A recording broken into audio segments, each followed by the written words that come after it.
Hi everybody, Dan Illman here with some exciting news. DRF Formulator, the gold standard in past performance information, is now free, exclusively on DRF Bets. Join DRF Bets with the promo code WINNING, get a $250 first deposit match bonus, a $10 free bet, and free Formulator already uploaded to your account. Access Formulator's premium features, including sortable trainer stats, race replays, personalized trip notes, and lots more. Free Formulator, exclusively on DRF Bets.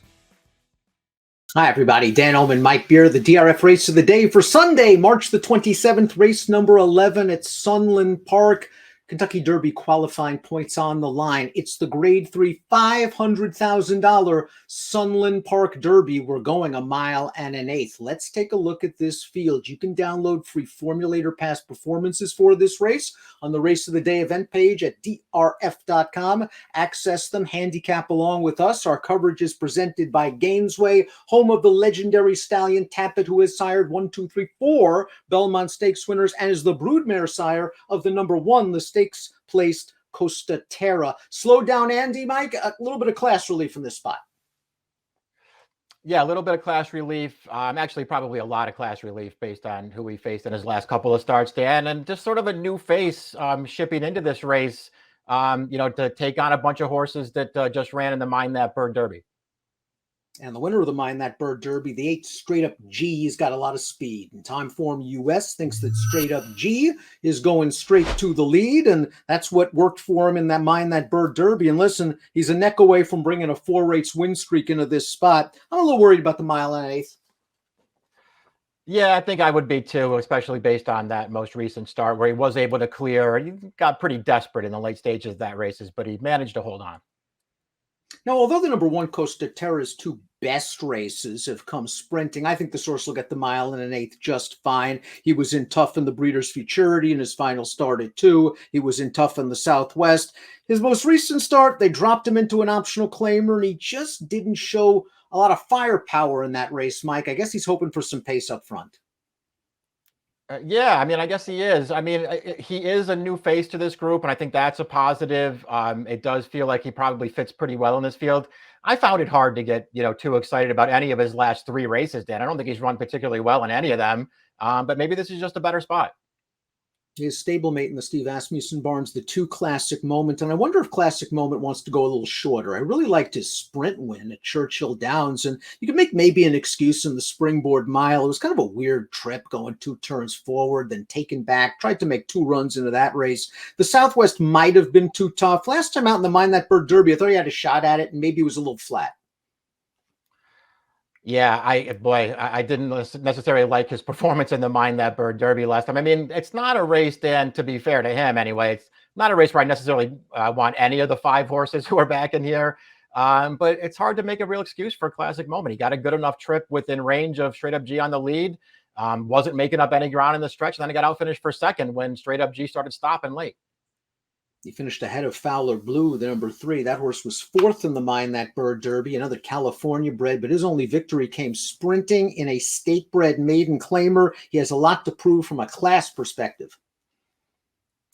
Yeah, I mean, he didn't run well in the Mind That Bird Derby either. Just saved a lot of ground in there after getting outrun and didn't really do anything. His win 2 starts back at Santa Anita came in a race where he was not going to win, but the horse who was on the lead in the stretch lost his rider, and this horse inherited a victory.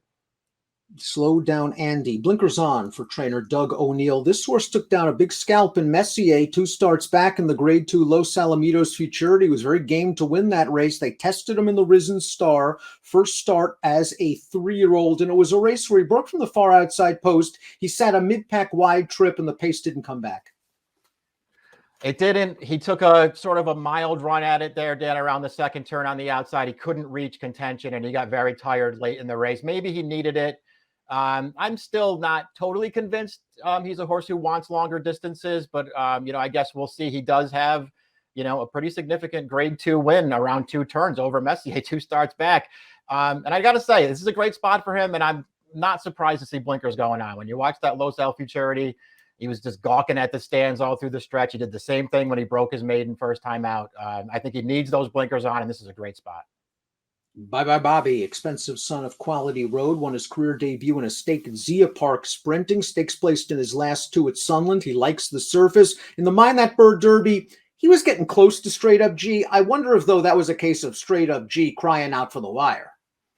Yeah, that's how I looked at it. I mean, it's a little bit deceptive that he finished that close because he really couldn't make a race of it all through the second turn and all through the stretch. It was only in the very late stages when Straight Up G just stopped finding complete. This horse sort of made it close, but he ran well in that race. And, you know, when you go back to the race two back, he had a little bit of a trip in there, a race that did have a fast pace for him to close at, but he got into some traffic. Pepper Spray, the 6, won his first 3 starts, including 2 stakes races. He ran in the Mind That Bird Derby. He didn't run very well. Did you find any excuse? No, I couldn't find an excuse. It makes it hard for me to like him back in this spot, Dan. He got a pretty good trip, I thought, right over to the rail behind Straight Up G on the lead. And this horse was empty from a long way out. He was very disappointing last time. Chrome King, the number 7, was no match for several of these horses when Pepper Spray beat him in the Riley Allison Derby 3 starts back. He pulled up a big shocker last time out, however, in the Turf Paradise Derby. Let's watch that race on March the 11th. He comes from last to first. He turns into the stretch. He has some work to do, but he does kick it in at the end. Give this horse some pace. He can come with a run. It just seems like this is a tougher spot. Yeah, he is stepping up here to face some tougher horses. I mean, and listen, in his defense, he'll be a pretty big price in here. And I guess you could just argue that his last 2 races, he's shown some real improvement. So maybe he can keep it going. Of course, the race 2 starts back on turf, going 2 turns. Straight Up G is the 5-2 second choice in this race. Winner of the Mind That Bird Derby. First start against open foes for this caliber. Let's watch Straight Up G because he took control of this race from the start. He set a legitimate pace, and it looks like he's just going to coast on home from here. But you will note in the final 16th of a mile or so, Straight Up G starts to get tired from his early efforts. He flopped back to his left lead right there. And again, he's crying out for the wire, but the wire comes in the nick of time. Yeah, the wire's going to save him in this race. He never looked like he was ever going to lose this race until right there in those late stages, Dan, and he just wasn't finishing at all. Now he's got to go a little bit longer, and he's got a couple other shippers to deal with here. I'm happy to take a shot against this horse this time. Top pick time for the Sunland Park Derby. We're both going to go with Slow Down Andy. Beat Messier 2 starts back. There's no horse the quality of Messier in here, and I think it's a good spot for this horse to get back on track. Yeah, me too. I can't really add anything to that. He just feels like he's found a really good spot here. His overall form's pretty good. 4185 for Mike, 4852 for me. It's the Sunland Park Derby. Our Derby prep coverage this year is presented by our good friends at Gainesway.